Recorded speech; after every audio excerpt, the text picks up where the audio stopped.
Thank you for all our winners, fantastic winners, and also, just such a pleasure to have you all in our alliance. So I'm going to say a few closing remarks. Then Anne is as well as our chair, and then we're going to go to a little Q&A with Anne Cairns. So please get on the Slido and ask all the hard questions.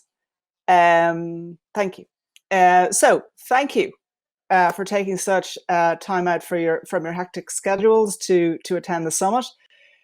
Putting together the content each year is really a learning curve for us because we seek to stay ahead of the agenda, and I think this year we've delivered that for you.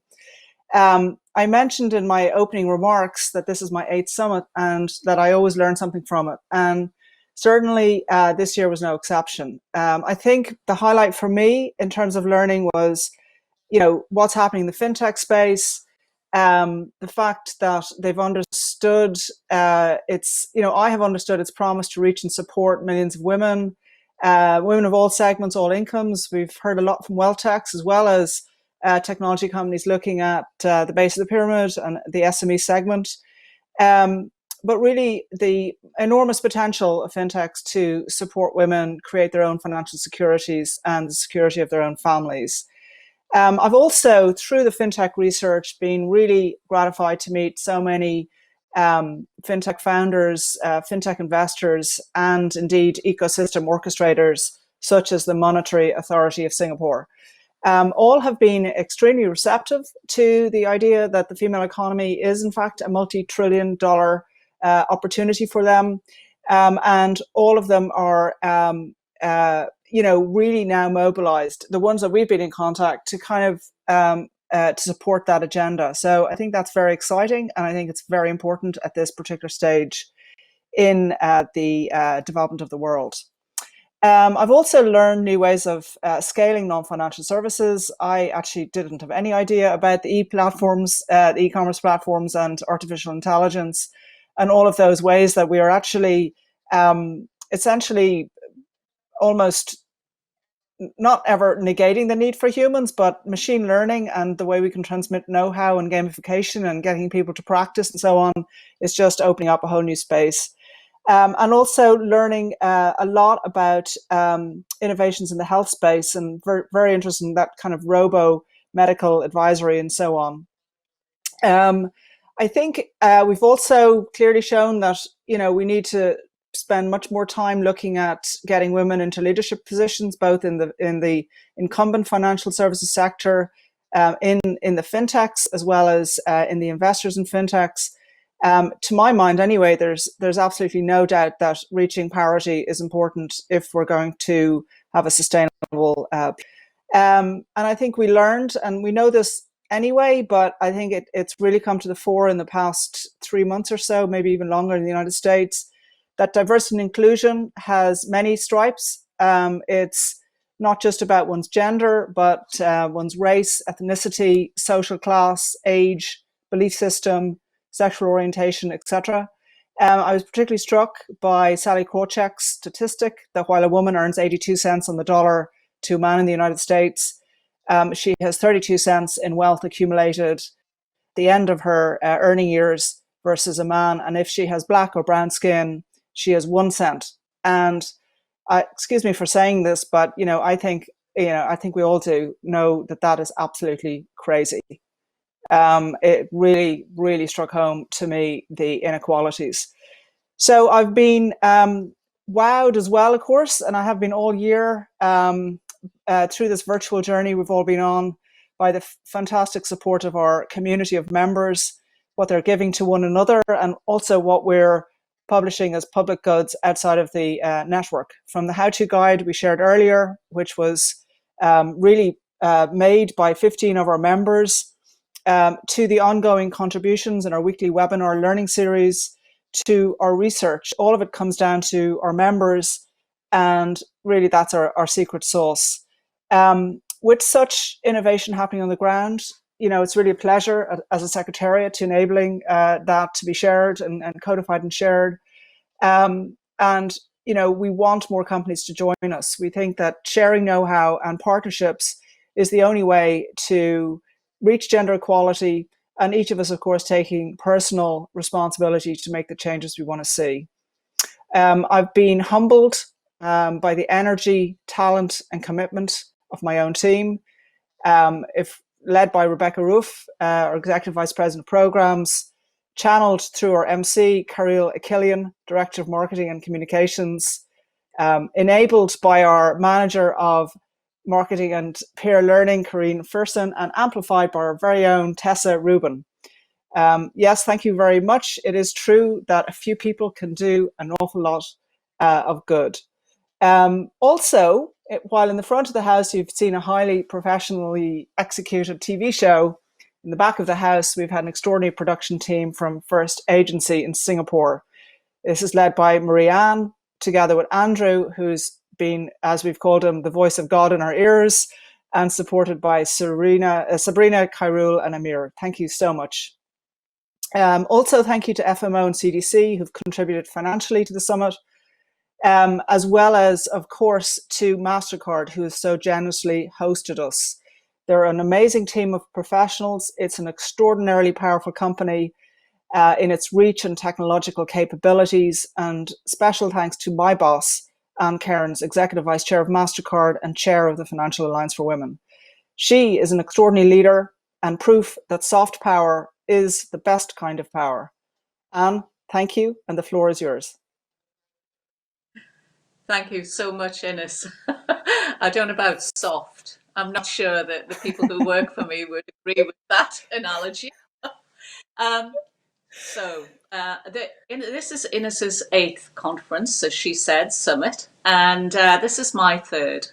And again, I, like her, have learned so much from the last 3 days we've spent together. Amazing statistics that Ines shared there. But also what's been a fabulous pleasure for me is to see the evolution of our wonderful alliance, because what I'm seeing in front of me is not just a company that's rebranded itself over the last couple of years, but one that's really expanded into looking at the female economy, not just from the lower part of the pyramid, but right through to the wealth management side, the fund management side, and being able to bring top wealth managers and fund managers like Sally Krawcheck to join us. It's also an organization that has expanded, as Ines said, into the technology space. And we all need to do that. It's been wonderful working with the fintechs this year. I think they brought us marvelous energy, great ideas. And as I mentioned earlier, though, many of them are not focused on the women's market. So it's a fantastic opportunity to really go after the female economy with everything that we can possibly do in our toolkit.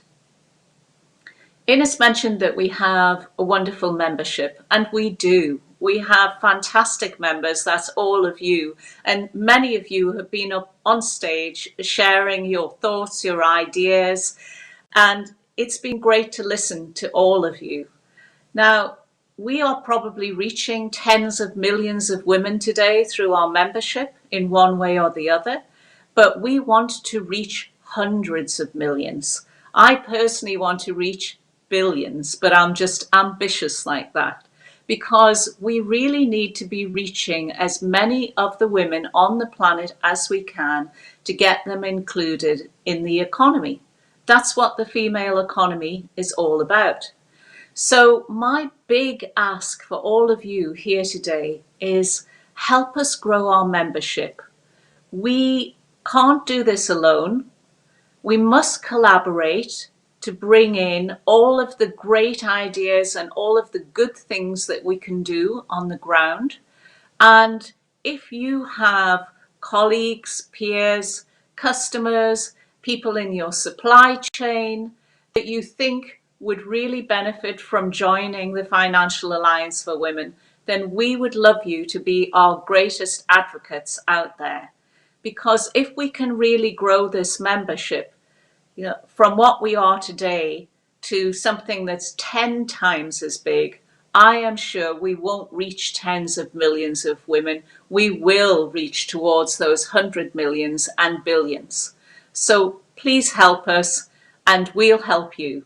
Thank you so much for everything you do.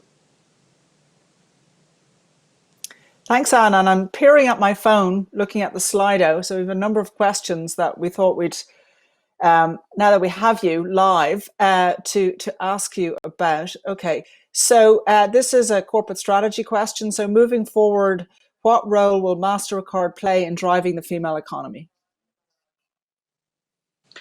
So MasterCard's got several angles that it's looking at to drive the female economy. One is just at the individual level. We've committed to bring in extra 500 million people into the financial system. And because women are more excluded than men, you can rest assured that probably over 50% of those will be women. And I'm busy trying to get sex disaggregated data so that we can actually count that. The second thing included in that total is 50 million small to medium sized businesses. And instead of going after the normal number of about a third of those businesses being run by women, we're actually going to go after 50% women. So that's 25 million SMEs. We're planning to work with them to bring them into the financial system. And by the way, as a result of COVID, you all know that e-commerce has actually exploded, and therefore small businesses need the capability to be able to sell their products and services online. That means being connected, but not just connected, being protected through things like cyber protection, and having all the tools they need to have to actually give their customers the best service. So that's what we're thinking about, not thinking about, we've actually pledged to do in the next 5 years. Absolutely brilliant. So let's get a macro question here. What are you most excited about for the female economy in the next few years? Any predictions? So in the previous panel, there was like the poll said that women will be hurt more by the pandemic, but the speakers, being entrepreneurs, believe actually they're quite positive about the changes that are occurring. What is your sense of that, both the pandemic's impact, but also the predictions about, we have a lot of stats about the growth of the female economy and etc. How do you see it going? Well, I see two things happening, and it's in alignment with the last panel in this, in that, I think immediately we're seeing the impact on women's businesses. There are more women businesses closing. We see that very much in the developed world, places like America and Britain. There are more women losing their jobs in very obvious industries like the hospitality industry and so on. Mm. But the thing that makes me really positive for the future is this. If we look at universities around the world and look at the numbers of people graduating, what we've seen is that in many countries now, women are actually graduating at a faster rate than men. That's true of my own country, Britain. And we're not alone. And what that tells me is that girls are taking their education seriously, and girls are ambitious and high achievers.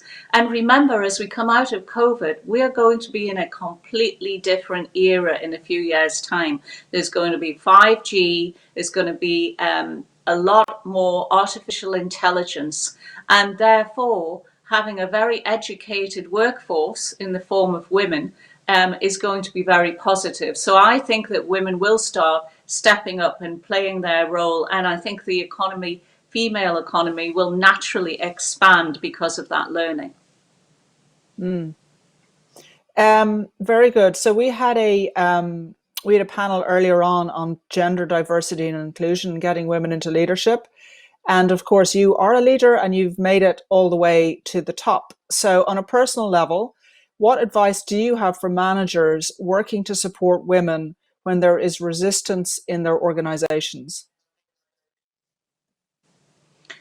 So, first of all, I do think that it has to start at the top of organizations, and that Mm. CEOs, chairs, and executive boards have to commit to giving equal opportunity. And you said it, Ines, not just to women, but to everyone in their workforce. But let's face it, women are half the human race, so they are, a big proportion of it.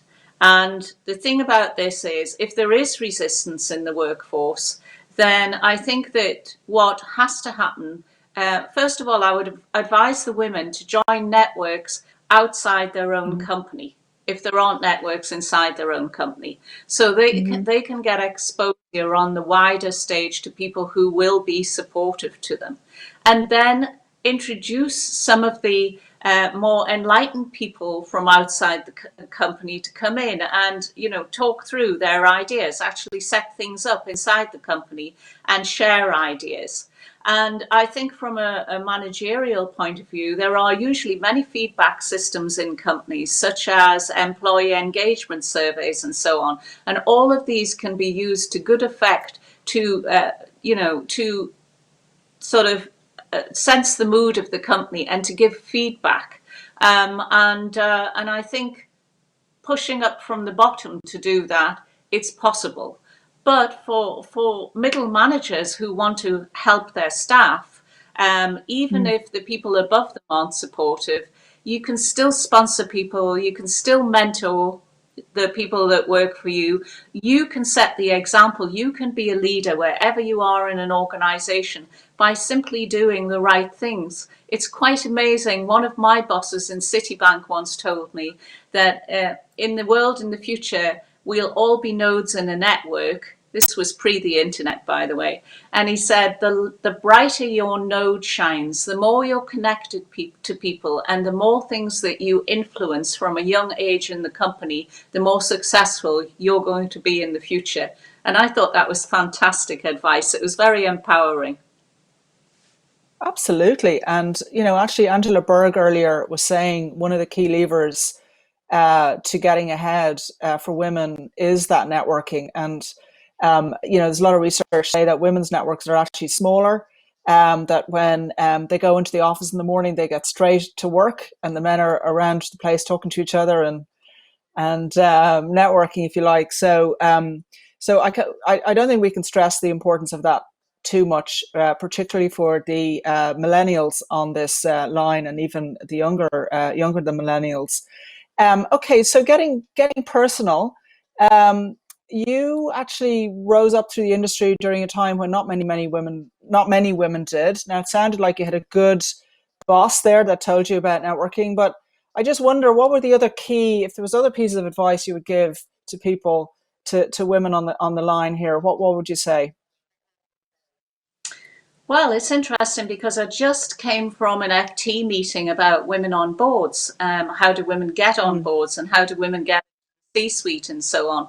And one of my pieces of advice on that was, even if you're lower down in the company, and this is true for men and women, um, expose yourself to the board. You could sort of ask your boss mm, whether you can make a presentation at some point on some topic to the board, because boards will look at the whole company strategy and they will dig into different areas. And you should think about how to position yourself there, because exposure at the senior levels is really important. And one of the things in it's about being kind of an only woman in the an engineering industry is you do stand out. I mean, you kind of look different to everyone else, and that's true of any minority. And I think that if you've got that, you should use it to be able to attract people's attention and to be able to engage them in conversation. And that can be actually quite helpful. So some of the things that seem a bit of a negative to start with, you can turn into a positive.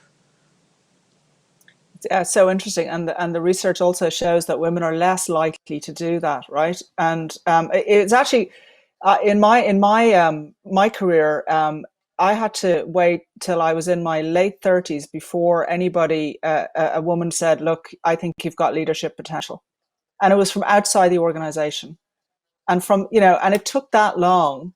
So, you know since then, this idea of paying it forward, we have several members on our board of directors, for instance, at the alliance, who really work that every day. They enact that, they're always doing that. And observing, my opportunity to observe so many powerful leaders is that it is about paying it forward. It is about being generous, and it is around about deliberately connecting. And I love that insight about getting yourself in front of the key decision makers. It's something that I think all women should really ponder and do. Okay, a tech question You for have, you. you, Go you ahead. astound me, Ines. I'm surprised that you waited so long to hear you had leadership potential because you're an absolutely terrific CEO. And I'm kind of Thank thinking you. to myself, well, I'm glad that it worked out, that somebody told you, thank God, you know. I don't know what to tell you. Yeah. Anyway, that's life, isn't it? It's just one of those things. I have a tech question though, not to get too embarrassing and personal. With artificial intelligence and technological advantages, um, will they challenge women's role in the workforce? How can we leverage technology in favor of women? That's a very big question. It's a very big question, but I would say two things. Obviously, I've got a STEM background, and my view is Mm. that many girls drop STEM subjects at school earlier than they should. And so that's why we have that program at MasterCard Girls for Tech, and we've reached 1 million girls so far. And that really runs by bringing schoolgirls in around about the age of 12, and we say to them, look, it's really fun working in the tech industry. You're not sitting in the front of the computer like some geek all day. There's lots of different jobs. Now, that brings me to the second point about leveraging women. If you think about the future, the skills of actually being able to program, as I could when I was a kid, they become less relevant actually because computers will program other computers. So the boring stuff gets done. What will happen then is that the creative stuff that is actually still very much in the realm of human beings, that's the thing that's going to be helped by computers. And of course, women have been fantastic in the creative industries. And I think that, they should think about how they augment themselves with artificial intelligence. How does it make them better in the future? And that's the way to think about it. So interesting. Okay, what is the role of men, and how do we ensure they get it? From anonymous. You can put your name in the questions if you want, people, but Is this from a man? I don't know. Um, Listen, I one of the things I'd say about the working environment, the thing that I love about it is that my environment is a fantastic mixture of men and women who get on really well together. And if you're in an environment that's predominantly male or an environment that's predominantly female, it's just not as good. It's not as enjoyable. It's not as creative. It doesn't even feel as normal. So that's the only way I can put it. And it's not me. I mean, McKinsey actually measures these things and says the companies with more diversity, more gender diversity, who are in the top mhm, quartile, outperform the lower quartile of companies by 21%. When you layer ethnicity onto that, companies that are gender diverse and then also ethnically diverse, that performance increases to 35%. I mean, personally, I absolutely love to work with my teams that I used to manage. When I ran the international business for Mastercard, because people were from all sorts of different backgrounds, all sorts of different countries, and I had a nice combination of men and women, and that just makes life perfect as far as I'm concerned. So I'm not sure I've answered the question, but in my mind, we all have a role to play, and it's not thinking about one thing or the other. brilliantly said. Okay, thank you so much, Anne, for your leadership. You're a wonderful person. You have a natural, I don't know, maybe it's the Geordie in you. You have a natural humility, but yet you're extremely intelligent and a wonderful person to have around. So thank you very much for your leadership. Thank you, everybody, for watching the summit this year.